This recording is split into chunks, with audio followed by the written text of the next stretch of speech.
కథ అనేది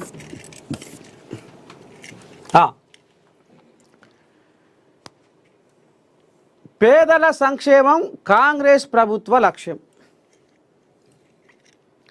కంది శ్రీనివాసరెడ్డి డాల్డా కంపెనీ కాలనీలో భారీ చేరికలు. కంది శ్రీనివాసరెడ్డి సమక్షంలో చేరిన కాలనీ వాసులు కండువాలు గప్పి స్వాగతించిన కంది శ్రీనివాసరెడ్డి. మున్సిపల్ ఎన్నికల్లో గెలుపే లక్ష్యంగా పనిచేద్దామని పిలుపు. ఈయన మోతం పోతుందట ఆదిలాబాద్లో. ఇక పుట్టలకి వెళ్ళి ముషిళ్ళ గుంపు ఏ రకంగా లైన్ కడుతుందో ఇప్పుడు ఆదిలాబాద్లో కంది శ్రీనివాసరెడ్డి ఆధ్వర్యంలో కాంగ్రెస్ గూడికి ఒక రకంగా చేరుకుంటున్నారట. ఒక్కసారి మరి అక్కడ ఏం జరుగుతుంది, ఎట్ట సంగతి, ఎందుకని మరి ఈ రకంగా ఊరుకొస్తుర్రు ఒకసారి అడిగే ప్రయత్నం చేద్దాము.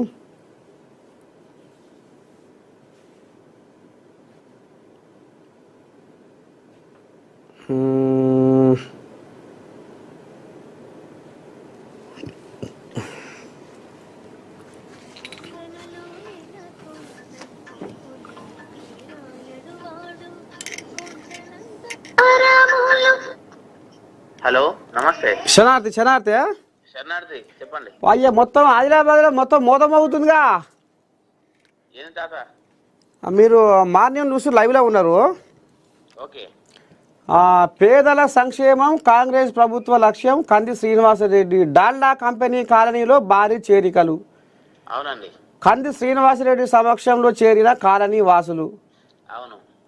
మరి ఎట్ట సంగతి, ఏంది, ఏం కథ, ఎందుకని మరి ఈ రకంగా ఆదరణ దొరుకుతుంది కాంగ్రెస్ పార్టీకి, ఎట్ట సంగతి?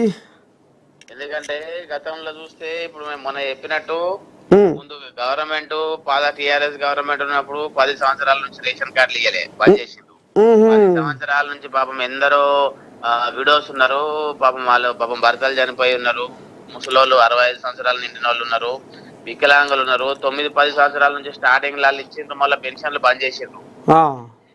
మళ్ళా దళిత బంధు, ఆ బంధు, ఈ బంధు అన్నారు. ఒక 10 మందికి 20 మందికి ఇచ్చిండ్రు 10 సంవత్సరాలల్లా.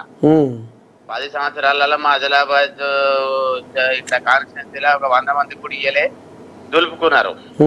మళ్ళా చూస్తే 1000 కోట్ల అప్పులు చేసిండ్రు. ఇప్పుడు మొత్తం 6,500 నుంచి 7,500 కోట్లు ప్రతి నెల వడ్డీ కడుతున్నారు. అంటే ప్రజల మీద అప్పుల భారం పెట్టిండ్రు. డెవలప్మెంట్ మన్ను దుబ్బ కాళేశ్వరం అని చెప్పిండ్రు, అది నీళ్లు లేవు. మళ్ళా మిషన్ భగీరథ అన్నారు, 40,000 కోట్లు పెట్టిండ్రు, దానికి ఏ ఊర్లో బకెట్ నీళ్ళు వస్తలేవు. అవన్నీ ప్రజాధనం మొత్తం వృధా అయింది. ఇప్పుడు కాంగ్రెస్ గవర్నమెంట్ వచ్చిన తర్వాత పాత స్కీమ్స్ అన్ని స్కీమ్లు అన్ని అట్లనే యథావిధిగా ఉంచి కొత్తగా ఇప్పుడు మళ్ళా మహిళలకు ఉచిత బస్సు, మళ్ళా 200 యూనిట్ల కరెంటు బిల్లు మాఫు, మళ్ళీ ఏం ముఖ్యంగా చెప్తే పాత టిఆర్ఎస్ ప్రభుత్వంలో ఒక్క ఉద్యోగం ఇయ్యలే. ఇప్పుడు మా గల్లీలనే ఇప్పుడు ఒక 10-12 మంది పిల్లలకు ఉద్యోగం వచ్చింది. మా దగ్గర ఒక వింత అంటే పాపం ఒక రిక్షా కూలీ అయినా అలా బిడ్డకు జాబ్ వచ్చింది, టీచర్ జాబ్.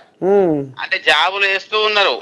గతంలో ఒక డిఎస్సి ఇయ్యలే, ఒక జాబ్ ఇయ్యలే. మరి వాళ్ళు ఏమనుకున్నారు, ఏమో బట్టి అవుట్ సోర్సింగ్ తోటి నింపారు. అంటే కొంచెం చదువుకున్న వాళ్ళు ఉంటారు కదా, కొంచెం అర్థం చేసుకుంటారు. అదే అదే అదే మళ్ళీ ఇందిరమ్మ ఇండ్లు ఒక ఇల్లు ఇయ్యలే, ఒక ప్లాట్ ఇయ్యలే వాళ్ళు 10 ఏళ్ళ. మన గవర్నమెంట్ వచ్చా అంటే మళ్ళా మనం 5 లక్షల రూపాయలతో ఇల్లు కట్టిస్తున్నాము. ఆల్రెడీ మా దగ్గర 3వ బిల్లు కూడా పడ్డది.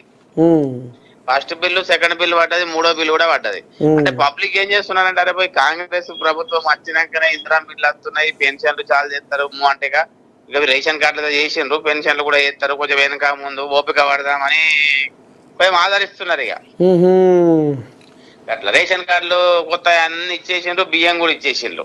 అది కదా మొత్తానికి పథకాలు మంచిగా ఫోకస్ చేస్తున్నాయి పబ్లిక్ ని. 10 సంవత్సరాల నుంచి కానీ ఇప్పుడు అవుతున్నాయి రా బాబు, ఆయన తన కొంచెం ఓపిక పడదాం, ఇంకా మిగిలినవి కూడా ఇస్తారు కొంచెం వెనక ముందు.